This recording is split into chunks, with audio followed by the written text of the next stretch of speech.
Él no nos ha dejado, nos ha sostenido. Yo creo que en cada temporada el Señor nos ha ido procesando también. Voy a dar lo que tengo. El Señor me dio mucho a mí, ¿por qué no puedo entregarle también a esa persona? Porque luego ella también, ¿qué va a hacer? Va a hacer más discípulos. Y sí, se abrieron las puertas. Yo me acuerdo que yo vi en usted fe, pero había temor. Era una lucha como que entre la fe y el temor. Estaba amargada yo misma, sí, pero ha sido todo un proceso. El Señor fue tratando conmigo poquito y nos viajamos 12 horas en la noche a trabajar allá en boletería y todo eso. Y lo más emocionante también era...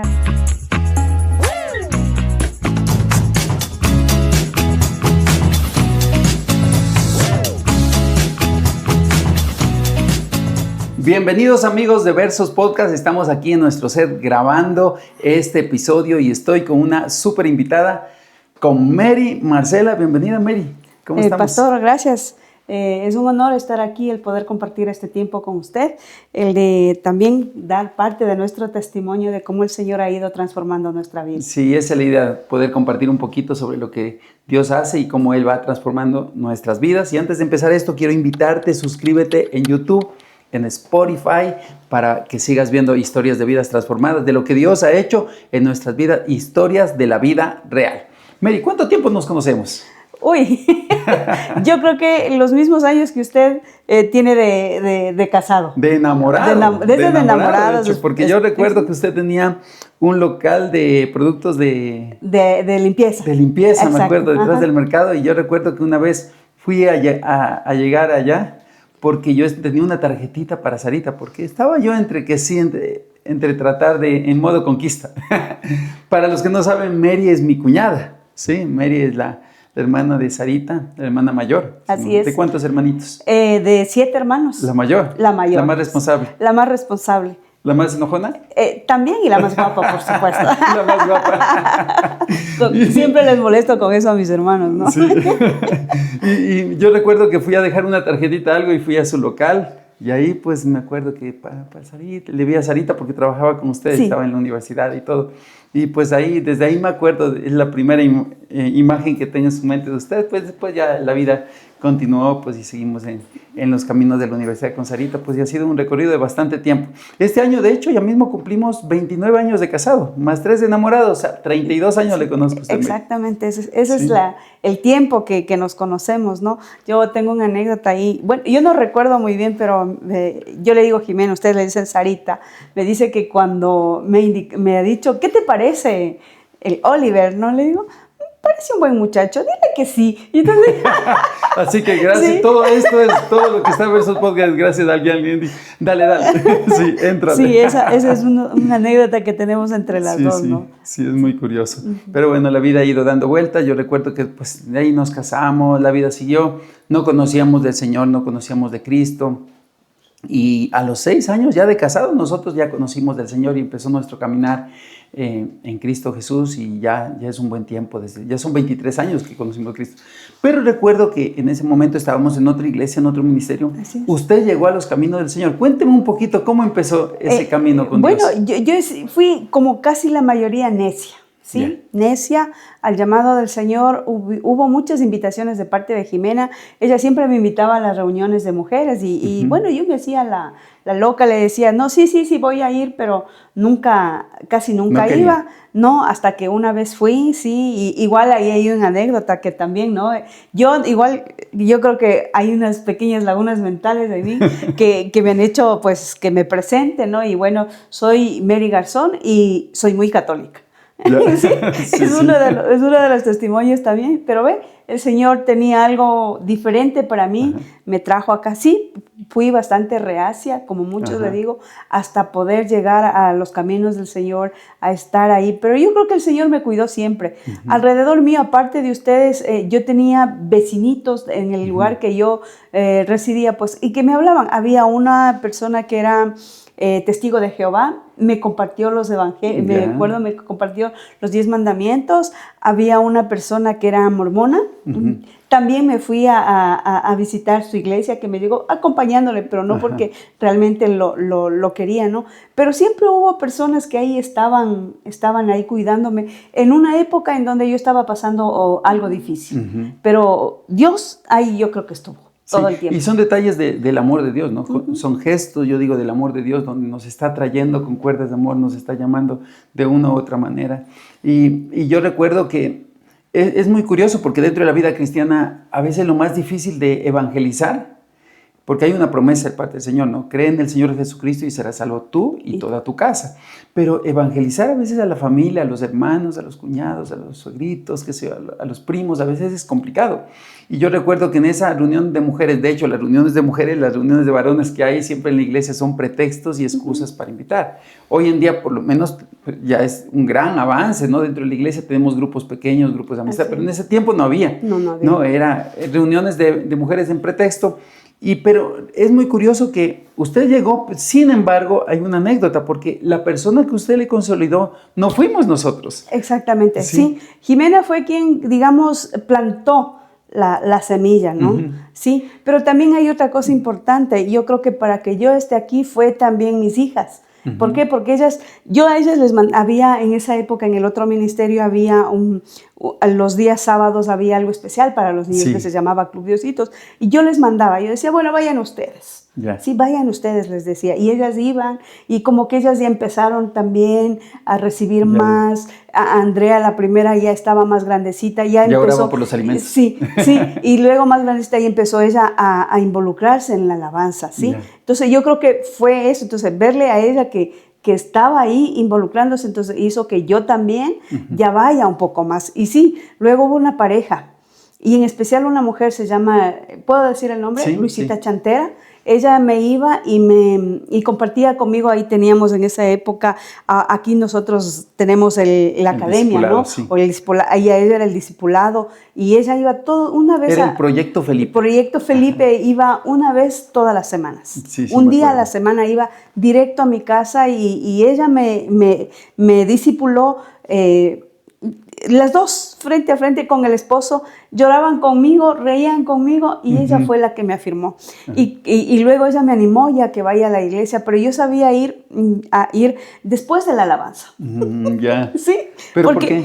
Mira, yo los domingos tenía mi rutina que siempre salía a hacer ejercicio. ¿Bailoterapia? La bailoterapia. Eso sí no faltaba. Todos los domingos yo estaba en la bailoterapia de acá, cerca del sector donde yo vivía, y ella me decía, no, usted vaya a la hora de la alabanza, porque es un tiempo especial con Dios. Digo, voy a hacer la prueba. Entonces empecé a ir, porque yo iba el momento que ya solo que era el momento de la prédica, iba yo, y entonces dijo, no, vaya, ese es un momento muy especial. Entonces ella empezó en mí a influenciarme, a trabajar conmigo, a darme el valor que yo necesitaba en esa época. Y sí, fue ella. Sí, no fue Jimena la que logró que yo esté ahora aquí, fue Luisita quien trabajó mucho conmigo, quien estuvo ahí, me acuerdo, siempre iba y llevaba el pancito para el café. Ella siempre llevaba el pancito, y ahí estábamos. Generalmente de 7 hasta 10, 9, 10 de la noche se quedaba conmigo. Era un intensivo. Sí, era un intensivo, pero no fallaba.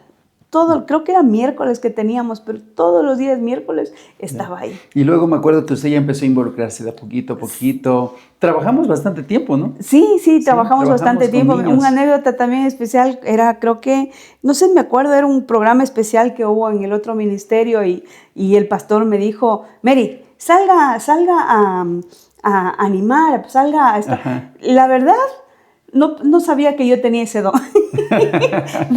Y fue chistoso, me temblaba a mí todo el cuerpo, las piernas me temblaban así, pero lo hice. Y desde esa vez siempre, Mary, vaya a hacer esto. Mary, anime. Maestra de ceremonias. Sí, Mary dirija, Mary. Y así me fueron involucrando. También trabajé con niños. Sí, trabajamos con niños. Trabajamos en Club Diositos, trabajaba los domingos también. Ahí, una cosa bien bonita que tengo es el discipulado que tuve con una amiguita en el ITCA. Ya. No sé si se recuerda de Paulina. Paulina ya no está, falleció por un cáncer al seno, pero con ella, fue mi compañera de estudios, y le invité a la iglesia, y como no disponía de tiempo, y me acuerdo, en nuestra hora de receso, del ITCA de clases en la mañana, nos íbamos al Parque Pedro Moncayo y ahí yo le discipulaba. Sí, ahí sí. seguíamos el proyecto Felipe y ella se afirmó, siguió en la iglesia, conoció del Señor, se apegó bastante. Lamentablemente ya no está con nosotros, pero yo creo que... ella fue su primera discípula. Ella fue mi primera discípula, sí. Sí. Mi primera discípula. Porque es curioso, porque en la iglesia la gente piensa a veces que solo somos asistentes, ¿no? Como espectadores, piensa que ir a la iglesia es solamente asistir, ya voy, recibo un modo demandante, ¿qué me van a dar? ¿Qué me van a predicar? Pero a veces nos olvidamos que fuimos llamados para hacer discípulos. Y hacer discípulos es lo que usted hizo, porque me acuerdo que estaba usted constante todo el tiempo con ella, haciéndole seguimiento.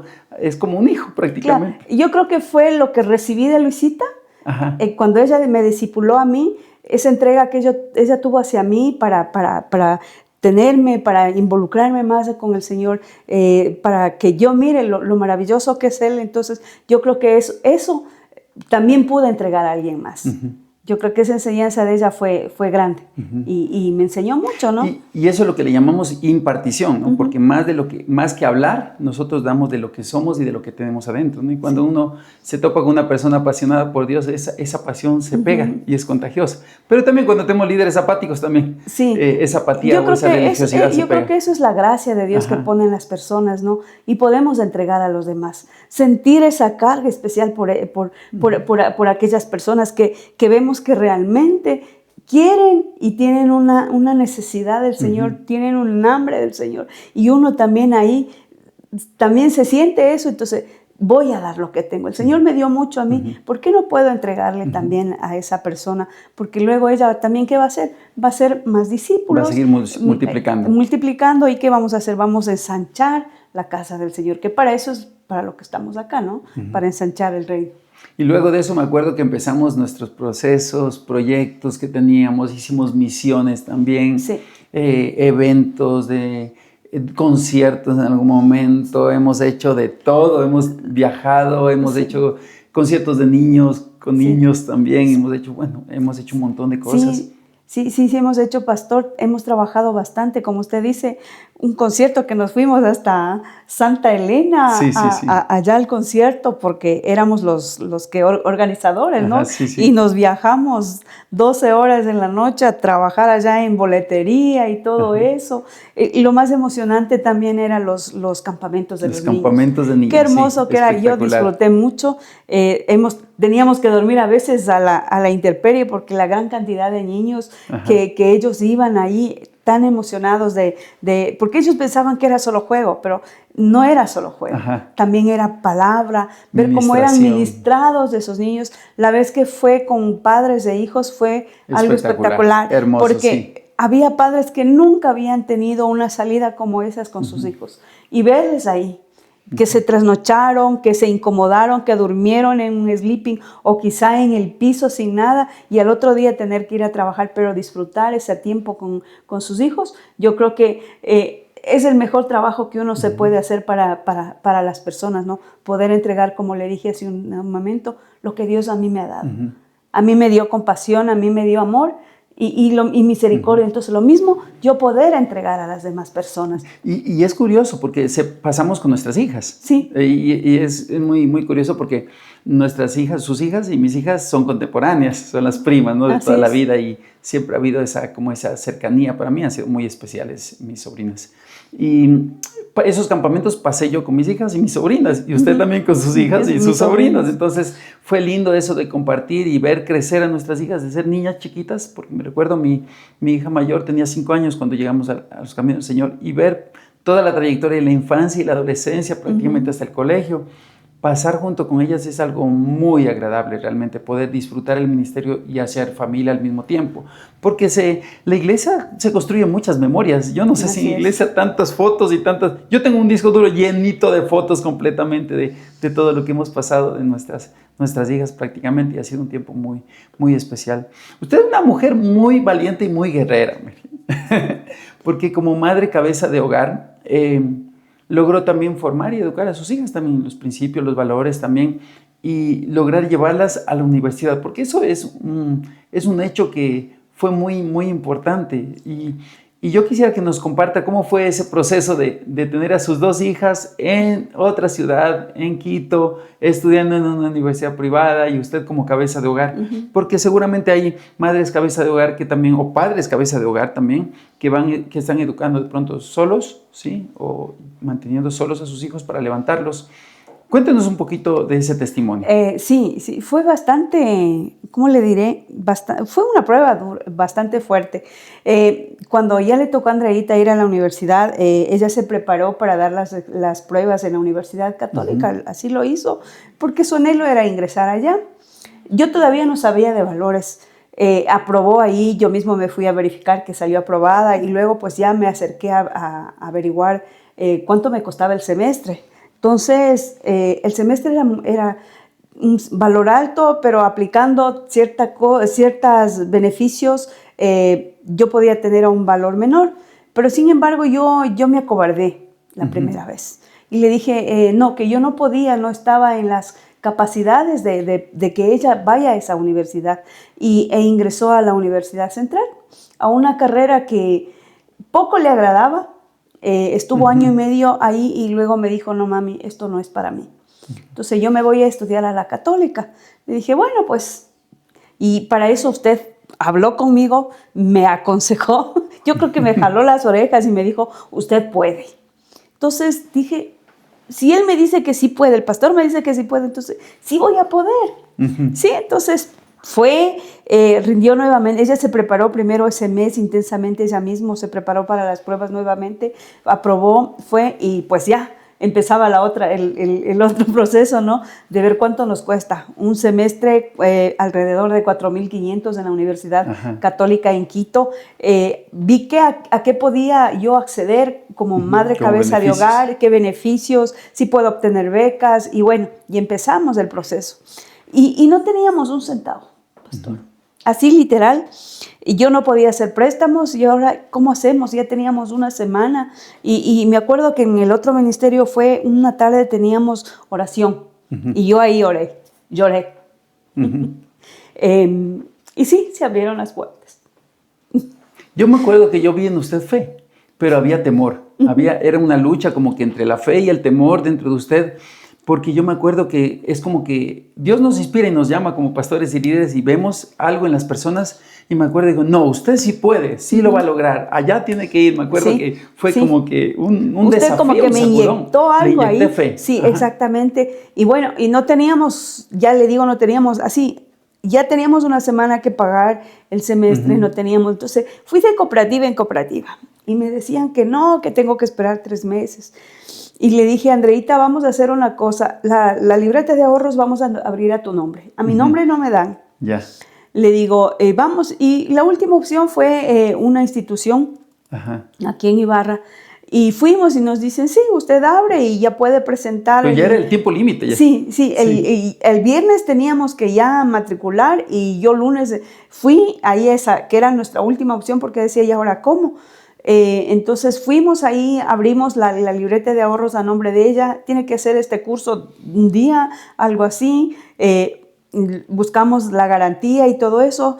Pusimos el encaje que nos pidieron y sí, al jueves nos dieron el valor exacto que necesitamos, porque no pedimos más, sino el valor exacto que se necesitaba para pagar el semestre y lo tuvimos. Sí. Y se pudo matricular y ya luego vino el proceso de buscar dónde.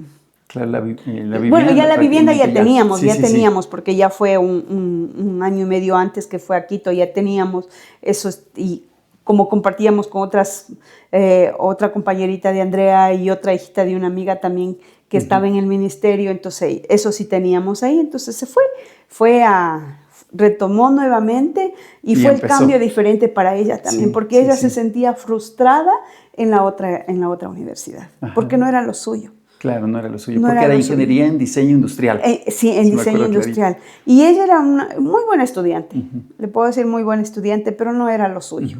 Ahora, yo recuerdo que, bueno, los que tenemos hijos de universidad, los hemos tenido, sabemos que el semestre nunca dura 6 meses, parece que dura 3. Sí. ¿Sí o no? Los que todavía no tienen hijos universitarios, un día lo van a saber. Dicen 6, pero son 3, parece.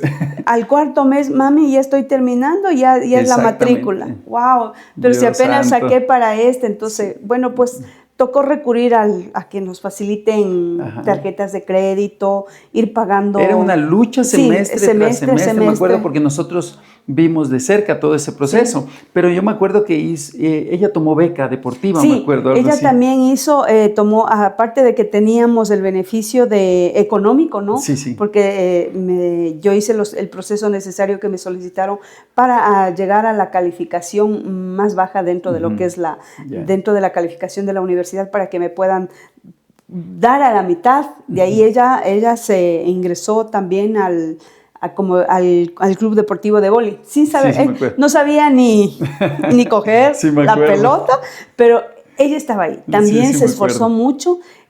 Algo que ella me contó era que a veces le hacía falta recursos. Había un compañero que su padre era médico y él decía que necesitaba personas para volantear, y ella se madrugaba a 6, 7 de la mañana a volantear y tenía su recurso. También se buscaba, ¿no?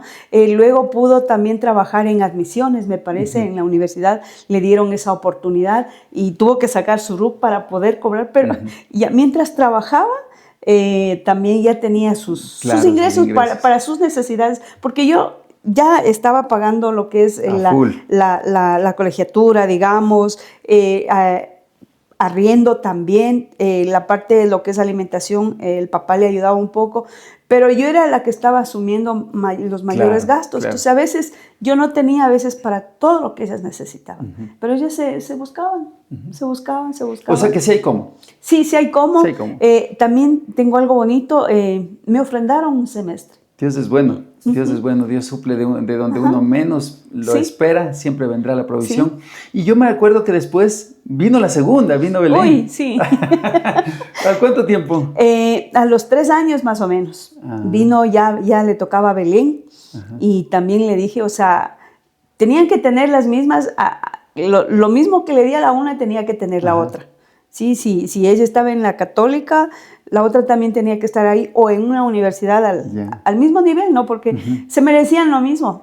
Porque André siguió administración de empresas y Belén comunicación. Belén siguió comunicación, mención en organizacional, dirigido a la empresa. Y ahí ya eran 2, ¿y ahora? 2. Bueno, ¿cómo hace una madre cabeza de hogar para tener a 2 hijas universitarias, universidad privada en la capital, con arriendo y todo? Bueno, ahí ¿qué hicimos? Vimos qué beneficios más podemos obtener, ¿no? Y fuimos, pues, y tenían beneficios de hermanas. Imagínense, se bajó más todavía el presupuesto que teníamos que pagar por semestre. Entonces, nosotros buscábamos cómo más podemos optimizar, bajar el costo del semestre, ¿no? Entonces, ya investigaba la una, investigaba la otra, mami, podemos hacer esto, hagámosle. Lo que tengamos que hacer, hagámosle. Sí, en una calificación de Belén, y esto sí para que quede como... para otras madres que estén pasando por esto, ¿no? Y cuando le hagan el estudio socioeconómico, a mí me preguntaron si bajo mi responsabilidad está alguna persona con discapacidad, o mi abuelito, o mi mamá. Y yo no sabía en ese momento que tenía que decir sí. ¿Por qué? Porque cuando uno está responsable de alguien, ¿sí?, que no puede valerse por sí mismo, ¿qué significa? Que eso le dan prioridad a esa persona. Entonces significa que mis recursos también se están yendo a ella, y por lo tanto en la universidad consideran eso, le consideran de alto valor, y me podían bajar un poco más. Entonces yo decía, si digo que tengo deudas, yo incluso no me hice ni crédito para casa, porque todo me investigaban, ¿sí? Tenía que sacar si tengo bienes en el registro de la propiedad, si tengo autos, si yo quería acceder a todos esos beneficios y no pagar esos valores demasiado altos, entonces yo buscaba, trataba de no tener, digamos, cosas en ese momento, ¿no? Y sí, me perjudicó eso, el hecho que dije que no tenía bajo mi responsabilidad una persona a la cual esté bajo mi cuidado. Entonces, si alguna mamá está aplicando este tipo de procesos para sus hijos en la universidad y le preguntan si está bajo su dependencia o bajo su responsabilidad su madre, que ya no puede pues sustentarse, o tiene alguna persona con discapacidad, que diga que sí. Sí, ahora es importante que la gente sepa, ¿no?, que en las universidades privadas existen estos mecanismos, ¿no?, para poder diferenciar o poder tener ayudas económicas o departamentos de bienestar social para poder ayudar. Lo que pasa es que la gente a veces no lo sabe, sino y piensa, no, en las universidades privadas todo es el mismo semestre, pero realmente sí existe diferenciación o becas, ¿no? Sí. Y yo les he mencionado, hay becas de deporte, becas académicas, hay muchas becas, ¿no? Hasta étnicas también existen becas, de lo que tengo entendido. Pero la gente a veces se baja el nivel de su fe para no acceder a una mejor, digamos, universidad con mejor calificación por el miedo de que de pronto no van a poder pagar. Pero siempre hay oportunidades. Lo que pasa es que el Señor dice, pedid y se os dará, llamad a la puerta y se os abrirá. Pero la gente a veces deja de pedir y deja de llamar, por lo tanto deja de obtener también los beneficios. Sí, si yo hubiese tenido esa fe en la primera vez, no le hubiese hecho perder el año y medio a Andreita en la otra universidad. Y sí, yo les recomiendo que busquen, que investiguen, que sepan qué beneficios puede obtener. Como usted dice, vea, hay muchísimos beneficios, pastor, para las diferentes etnias. Hay personas que estudian en una universidad privada como la de San Francisco y por la etnia pagan pero valores mínimos. Entonces, siempre busquemos. Yo aprendí eso, aprender a buscar, sí, a ver cómo puedo beneficiarme, de qué tipo de acciones debo hacer para que mis hijas puedan estudiar en la mejor universidad y luego tengan el mejor empleo que ellas quieran. Porque yo hice un pacto con ellas y les dije que yo les daba la universidad, yo cubría sus gastos hasta el último día cuando se gradúen. Cubro derechos, colegiatura, todo. Pero de ahí en adelante les correspondía a ellas. Y dando gracias a Dios, desde que hicieron pasantías, fueron pasantías pagadas. Claro. Y obtuvieron los trabajos en forma inmediata. Andreita, recuerde usted, cuando vino la pandemia, pues las tuve que traer. Sí, me acuerdo. Y ella se graduó el miércoles, que estuvimos ahí, ¿usted recuerda? Y el viernes ya cerraron absolutamente todo. Ella estaba frustrada porque recién graduada, sin trabajo. ¿Sí? Entonces, pero que ella que empezó acá y traerle a Ibar y retornarle acá a vivir conmigo. Entonces, ella empezó a enviar hojas de vida y en eso le llamaron por ahí y hasta el día de hoy está está en una muy buena posición. Le han capacitado mucho también en el lugar donde está trabajando y le ha ido bien. Belén igual. Sí, y es parte, ahorita recuerdo eso, porque a veces pensamos todo está cerrado, todas las circunstancias están cerradas, pero las oraciones abren los cielos, ¿no? Porque las oraciones de un papá, de una mamá, abren los cielos también para ser de bendición y tener como una sombrillita, ¿no?, para los hijos, y esa es la cobertura espiritual que la gente no entiende. Puede a todo alrededor, como oramos en Salmos 91, puede caer, ¿no?, gente alrededor, pueden atacar alrededor, pero a ti no te va a llegar, ¿no? Y de la misma manera, puede nadie tener trabajo alrededor, puede haber una pandemia, pero a ti te va a llegar porque hay yo creo que es las puertas abiertas que se abren a través de la oración de una madre, ¿no? ¿Usted cree que sus oraciones surtieron efecto para sus hijas? Yo creo que sí. ¿Llegaron? Yo creo que siguen surtiendo efecto, porque usted nos ha enseñado que siempre debemos de orar y bendecir a nuestros hijos, ¿no? Y yo creo que sí. Todos los días orar por ellas, por esas empresas también que se abrieron esas puertas para ellas, ¿no? Que en medio del lugar en el que ellas están, que puedan ser luz, que puedan también de la semillita de la palabra del Señor que está sembrada en sus corazones, también ellas puedan dar un poquito ahí, ¿sí? Porque yo sé que lo hacen. Yo sé que animan a personas, aunque ellas me digan que no, ¿sí? Yo sé que ellas ahí dan palabras de aliento. Entonces, o sea, saber eso, yo creo que es lo mejor. Saber que tus hijos están encaminados, como usted siempre nos ha dicho, que nuestros hijos tienen que estar de nuestros hombros hacia arriba. Así es. Así es. Entonces, yo creo que he hecho lo mejor posible que he podido. Y sé que el Señor ha estado con nosotros, no nos ha abandonado. Ha habido épocas duras, estrechas, pero tampoco Él no nos ha dejado. nos ha sostenido. Yo creo que en cada temporada el Señor nos ha ido procesando también, tanto a mis hijas como a mí. Sí. Y yo recuerdo que cuando usted le conocí, cuando recién llegó a los caminos del Señor, usted no era como es hoy. los demás de pronto no lo conocen, pero yo vi un antes y un después, porque cuando Jesús vino a su vida, Él empezó a sanar heridas, a sellar el corazón y empezó a fortalecer y a levantar su amor propio, su estima, su valor. ¿Sí? Sí. Y yo vi que Jesús empezó a hacer algo en su corazón que caló hondo, porque hoy usted, todo lo que la conocen, una mujer valiente, una mujer de fe, una mujer fuerte, una mujer con liderazgo también, que se reconoce, pero cuando la conocí al inicio no era así. ¿Qué ha hecho Jesús en el corazón? Sí, yo creo que el Señor, sí, como usted dice, me ha dado mucho valor.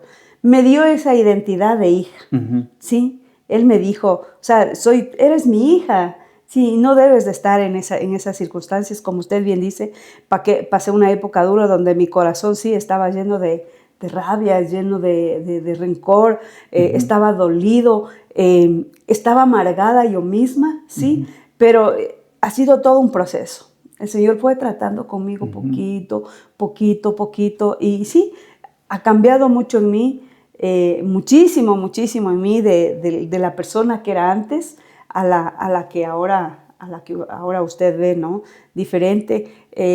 Siempre sí, la sonrisa no me ha faltado, ¿sí? Yeah. Creo que a pesar de que estaba mal, eso no me faltaba. Pero sí había dentro de casa esa amargura hasta con mis propias hijas. Eso sí, no puedo negar, porque estaba así, yo estaba rota. Estaba herida. Entonces, yo creo que eso reflejaba también en ellas, ¿sí? Pero Dios fue supliendo los faltantes y las carencias, ¿no? Llenando con su amor, porque si algo que a usted le gusta decir siempre es papito a Dios. Sí. Me gustan sus oraciones porque son muy curiosas. Siempre dice papito, papá. Siempre su forma de orar es así. Yo creo que encontró en el Padre Celestial un papá que lo llena todo, ¿no? Porque así lo hizo conmigo también, sí. Él llena de sus faltantes. No recuerdo si es en Isaías, pero hay un versículo donde dice que Él no me desamparará, que estará conmigo todos los días de mi vida. Y ese fue el primer versículo que me impactó a mí. Entonces dije, no me va a dejar. Ahí tomó la palabra, la agarró la palabra. Ese era mi versículo. No me va a desamparar. Él va a estar conmigo todos los días de mi vida. Y pues así ha sido. Así ha sido. Dios ha sido muy bueno. Algo que hemos tenido que también tratar con usted es un tema muy interesante, que es con la persona que más he tenido que tratar y navegar este aspecto, es la familiaridad, ¿sí? La familiaridad.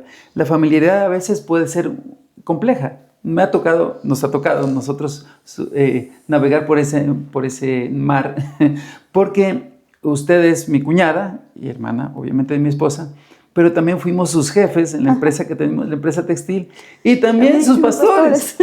Dios mío, y a mí me tocó enseñarle eso. Y yo me acuerdo que muchas veces, Mary, cuando yo esté puesto mi sombrero de pastor, soy pastor. Cuando me lo quite y soy jefe. Y cuando soy cuñado, soy cuñado. Claro, porque exacto. Le ha tocado navegar eso, y como yo no le voy a decir en qué modo estoy. Usted le toca reconocer si estoy en modo pastor, modo cuñado o modo jefe. Y al inicio era muy difícil, muy complicado para nosotros, pero creo que para usted fue más complejo también. ¿Cómo sintió esa parte? Claro, era más complejo porque en el trabajo era Oli, como cuñado Oli, y Oliver, de esa manera nos tratábamos, ¿no? Pero cuando ya usted fue nombrado pastor, pues sí, al principio sí me costaba, ¿no? Entonces, pero después no. Alguna vez, no sé si fue en alguna prédica, en algo que tuvimos, usted nos dijo, soy el pastor, a todos los que estábamos. Dije, sí, es el pastor. Entonces ya no podía decirle, Oliver, Oli, así como está, ¿cómo le va? Entonces dije, no, pastor. Pero ahora es más difícil, en cambio, sacarme de pastor a decirle, Oli. Sí, entonces, aunque a veces molestamos y todos estamos en modo familia, pero de ahí incluso todo. El pastor. Y le digo a Jimena, ¿y el pastor? Digo, ese es el Oli, pero o sea, ya o sea, ya no puedo, ya sea en familia, entonces es el pastor. Y yo aprendí eso con mi pastor, el pastor Miguel Avilés de Ambato, porque con él fuimos amigos primero, fuimos unos 4 años siquiera amigos antes de entrar a cobertura, pero el momento que entré a cobertura dije, no puedo decirle, porque yo le decía Miguelito Liz, era mi forma de tratarlo porque fuimos amigos, ¿no? Éramos consiervos. Pero cuando entramos a cobertura dije, si yo lo sigo tratando como amigo, no voy a poder recibir de él lo que él puede darme como pastor. Y el rato que lo vi como una figura de autoridad y lo vi como pastor, empecé yo a beber y absorber de él todo lo que él podía darme como pastor, porque yo me puse como oveja, como discípulo de él. Y tuve que hacer yo ese switch. Y me imagino que a usted le tocó también hacer eso. Claro, con Jimena no he podido, ella sí, sigue siendo mi hermana. Pero en modo iglesia tiene que ser la pastora. Sí, paz, yo. Sí, es un poco... Sí. Esa transición es un poquito media complicada, ¿no? Adaptarse, digamos. Pero en los grupos es y importante. Saber también lo que usted dijo, ¿no? La autoridad. Ajá. Ya no es mi hermano en Cristo que estábamos a la par, ¿no? Ahora es mi autoridad, ajá, la autoridad que el Señor designó. Entonces, por lo tanto, debo de aprender a mirarle como lo que es, como el pastor. Claro, sí, como un ungido, realmente, porque hay una delegación de autoridad. Exacto. Y en los grupos nos ha pasado a veces que dentro del mismo grupo están familiares, están entre hermanos, entre cuñados. Y al inicio, qué lindo, ¿no? Pero como se tratan como muy a la par, muy en iguales, aunque el hermano, digamos, es el líder del grupo. Y están como hermanos, se empiezan a tratar como iguales. Y ¿tú qué me vas a venir a mandar si eres mi hermano? Pero es que es tu líder. El rol del grupo de amistad, tú eres líder. Claro. Y debes verlo como líder y autoridad. O sea, no se trata solamente de que el líder debe ejercer autoridad y tomárselo y asumirlo, sino que los demás deben ver a su autoridad y tratarlo como autoridad. Y a veces hemos tenido que separar personas y familias de los grupos porque después es un lío. Sí, es un lío. Y eso se da porque no vemos o sea, como le digo, no podemos determinar la autoridad que ya está dada así. Tenemos que enseñar a las personas así. Es mi hermano de sangre, pero el Señor y el pastor está delegando una autoridad y por lo tanto en el grupo él es mi líder, es mi hermano, sí, pero es mi líder y tengo que verle como esa autoridad que es. Entonces yo creo que es importante eso también, poder enseñar a las personas, más que todo entre familias, ¿no? Porque sí es complicado, como usted dice, oye, soy tu líder, hazme caso. Sí, es verdad. Sí es complicado y como dice, sí hemos hecho esa separación. ¿Y por qué es importante esa separación? Porque ahí crecen. Sí, es verdad. Porque ahí de pronto, por la familiaridad, no despega la otra persona que está asistiendo, que está bajo la autoridad de su hermano, del liderazgo de su hermano, ¿no? Pero cuando se les ata... O sea que ella me ve como el Paz. No, ya hace muchísimo tiempo, Paz. Sí, ya hace mucho tiempo. Son desde el inicio del ministerio, que estamos en Casa Más Vida. ¿Cómo ha visto el proceso de crecer? Desde que llegó a Casa Más Vida, yo me acuerdo que llegó por ahí en octubre del 2018. Sí. 2018, en octubre del 2018 llegó con nosotros. Sí. Volvió porque un tiempo nos separamos. Sí, cuando ustedes pues ya dejaron el otro ministerio, iniciaron acá, yo me quedé todavía en el otro ministerio, dije, éramos parte del liderazgo también, dije, voy a apoyar, o sea, estoy aquí, tengo un compromiso, se nombró nuevos pastores, pues sigamos, ¿no? Pero no tenía la misma visión que ustedes, digamos, a pesar de que ustedes querían más cosas, pero ellos no se manejaban en el mismo mover, entonces no. ¿Y cómo ha sido este crecimiento? O sea, desde que llegó acá del 2018 hasta hoy. No, hemos crecido muchísimo, yo me acuerdo cuando empezamos ahí, primero también era grupos de amistad. Usted fue la primera academia. Claro, yo fui la primera. En el comedor. Fuimos con usted, con Johnny, Amandita, Katy. Los 4 eran mis discípulos. Sí, los 6 fuimos al encuentro. Al encuentro de Ambato. Al encuentro de Ambato fuimos, madrugamos para el encuentro y luego continuamos con la academia, una academia muy, muy bonita, ¿no? Un buen tiempo que pasábamos ahí todos los días, martes teníamos... Sí, a 1 metro de distancia. Dejaba de ser mi empleada y se convertía en mi discípula. En discípula, sí. Exactamente, así era. Y fuimos creciendo de a poquito, ¿no? De a poquito. Hace pocos días que estaba en Quito, Andreita, mami dice, vea, cuando fue la primera vez el primer servicio de la iglesia, y ahí estábamos, pues claro, también estábamos poquitos, pero fuimos creciendo, vea, hemos crecido bastante. Yo creo que el respaldo del Señor ha sido grande. Hemos sido obedientes y hemos seguido los procesos. porque para nosotros poder servir, yo me acuerdo que ya estábamos en academia, pero sin embargo, todavía no íbamos ni a encuentro, pero yo me encargaba de abrir la puerta, de recibirles ahí, estábamos ahí recibiendo, también en la carpa di clases, ahí en la carpita dábamos clases a los niños chiquitos que iban, pero como la mano del Señor ha estado con ustedes y con quienes estamos a su alrededor para ver el crecimiento de la iglesia. Hoy somos ya más de 300 miembros y ver todo eso. Y ¿sabe qué? Lo que a mí más me agrada es el de ver vidas transformadas, el de ver rostros diferentes. Sí, más que la cantidad, digo, es lo verdad. que el Señor está haciendo en las vidas, lo que Él está dando, lo que Él nos está permitiendo a nosotros que ya recibimos de Él, ¿no? Toda esa gracia, todo ese favor, el de poder ver en los demás cuando nosotros hacemos los encuentros, el de poder mirarles ese brillo. Yo digo, es el mismo brillo que cuando Moisés salía de la presencia del Señor y bajaba al pueblo y a veces no podían siquiera verle, tenían que taparse con una manta su rostro. ¿Por qué? Porque la presencia de Dios estaba ahí. Entonces, ver eso, yo creo que es la mejor recompensa que el Señor puede darme. El de ver a alguien diferente, el de poderle verle sonreír, el de ver en sus ojos la sonrisa, porque en los ojos uno se puede ver la sonrisa, la ira, la amargura, pero cuando ves unos ojos que brillan, unos ojos que te sonríen, o sea, wow, Señor, valió el esfuerzo. Y yo creo que todo este proceso que hemos seguido valió la pena por muchas personas restauradas, hombres, mujeres, niños, jóvenes que están aquí ahora. Y yo creo que ese es el mejor regalo que Dios nos puede dar. Y esa es la recompensa, decirle sí a Jesús. Porque, no sé, el Señor me ha llamado hace algunos años, lo tengo muy presente, que cuando a Pedro le dijo, ven, lo miró a los ojos y le dijo, Simón Pedro, ven y sígueme y te haré pescador de hombres. Pero tuvo que haber una respuesta, ¿no? Porque no era un robot, no es que le hizo hipnosis ni nada, ni que lo convenció, ¿no? ¿no? Sino que le dijo, ven y sígueme. Pero siempre Pedro pudo haber dicho no. Siempre estuvo como una opción el no, ¿sí? No fue obligado. Y hubo una respuesta, y siempre hay una respuesta, porque si Simón Pedro hubiera dicho, no, gracias, estoy ocupado en mi barca, estoy pescando, soy un empresario. Me voy a hacer el mejor pescador, voy a comprar una flota de barcas, porque ese va a ser mi destino, ¿no? Dedicarme a la pesca. Se hubiera perdido todas las cosas que ojo no vio ni oído yo, que eran la promesa, ¿no? Para los discípulos de Jesús. Y se hubiera perdido todos esos milagros, ¿no? Todo lo que pasó después. Y yo creo que siempre que podemos decirle nosotros sí a Jesús, vemos el resultado de todo lo que Dios ha hecho. Primero quisiera que mire esa cámara y le dé una palabra de aliento a un hombre cabeza de hogar o una mujer cabeza de hogar. ¿Qué palabra le diría? Yo les diría lo que hizo Dios con Josué, ¿sí? Cuando él iba a tomar el liderazgo para llevar al pueblo a la tierra prometida, le dijo que no le va a abandonar, que él va a estar con él todos los días de su vida.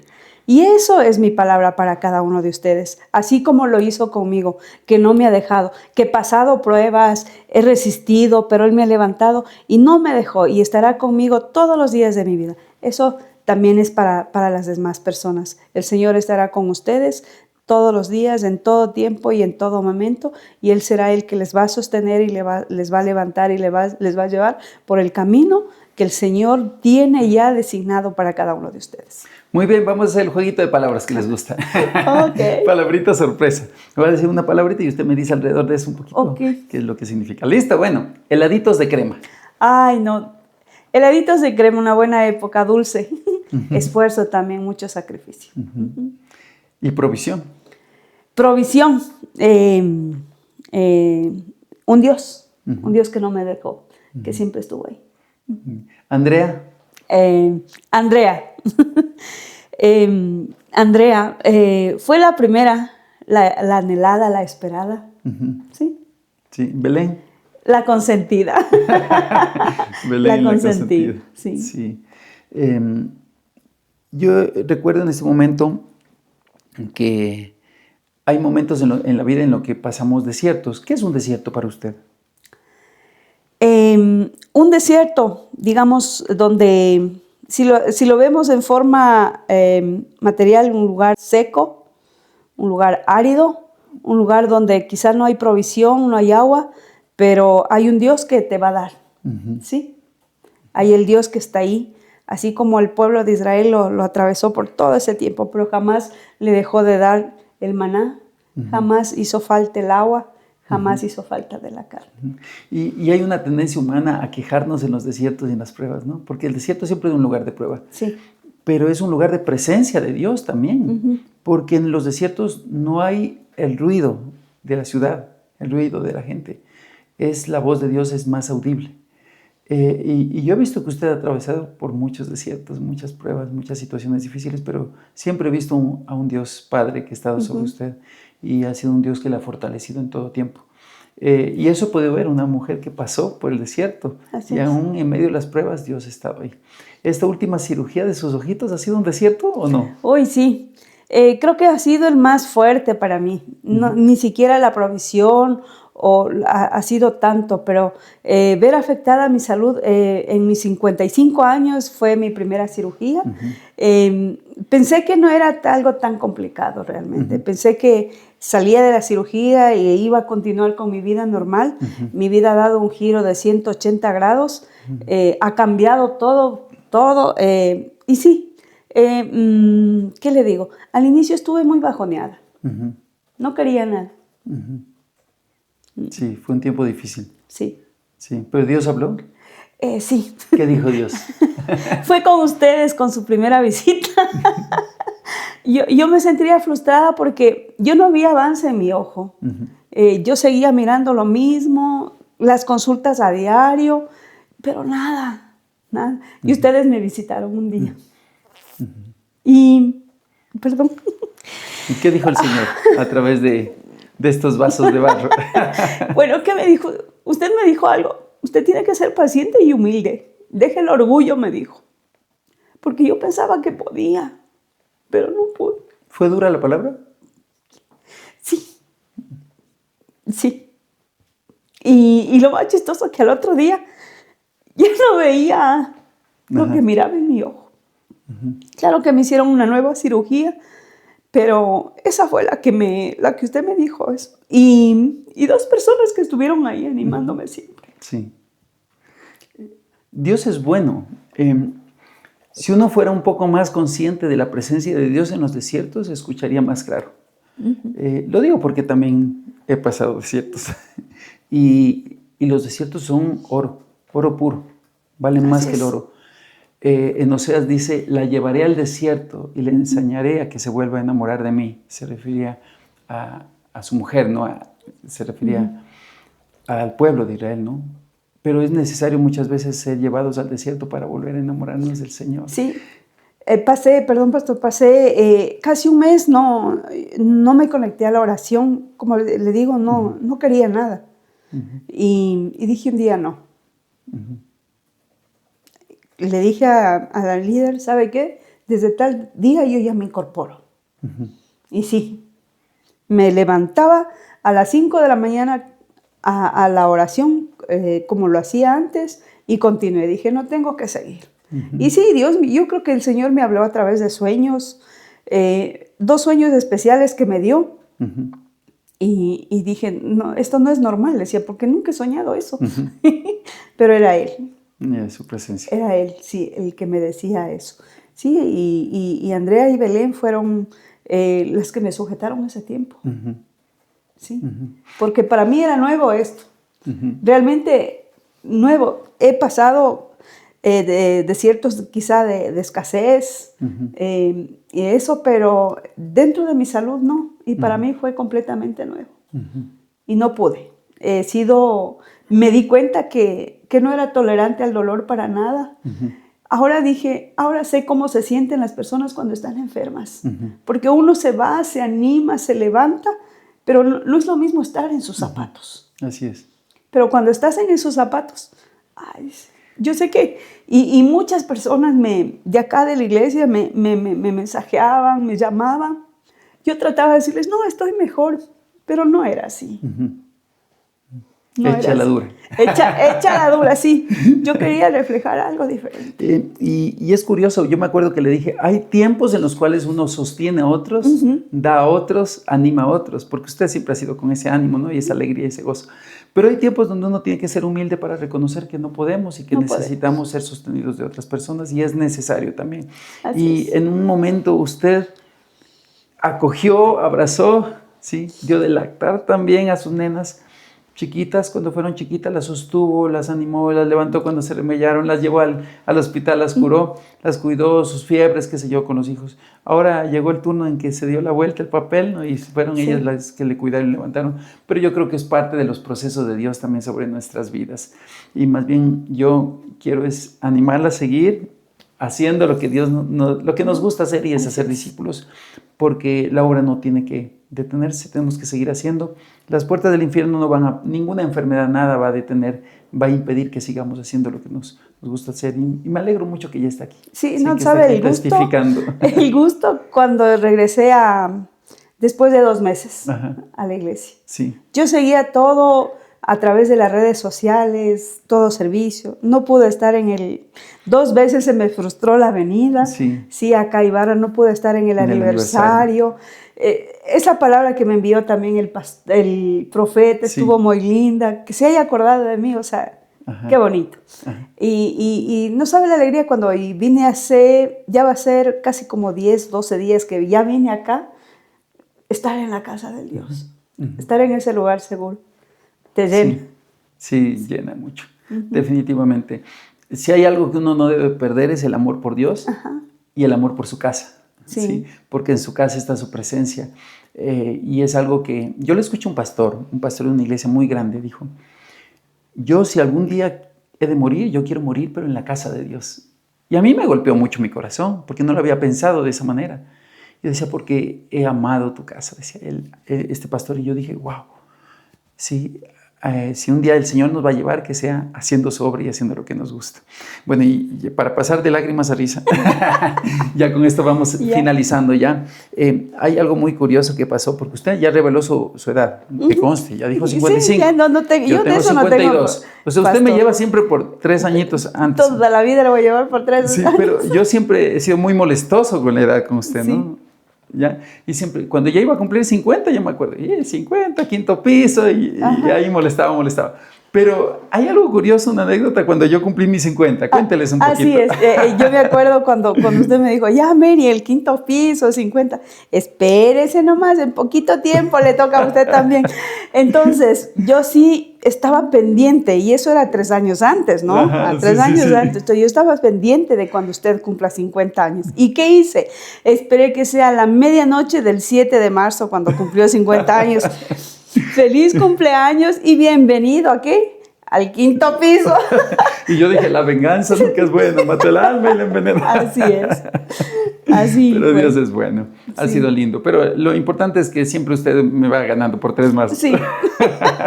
Sí. Pero seguimos envejeciendo, gastándonos la vida, haciendo lo que nos gusta. Gracias, Mary, por compartir su testimonio. Yo sé que va a ser de inspiración para muchas personas que hoy nos están viendo. Y gracias por compartir este espacio. Gracias a usted por permitirme también compartir y poder dirigirme con alguna palabra a los que nos van a escuchar. Muchas gracias. Suscríbase a Versos Podcast. Yo sé que estas historias van a edificar tu vida. Nos vemos en la próxima.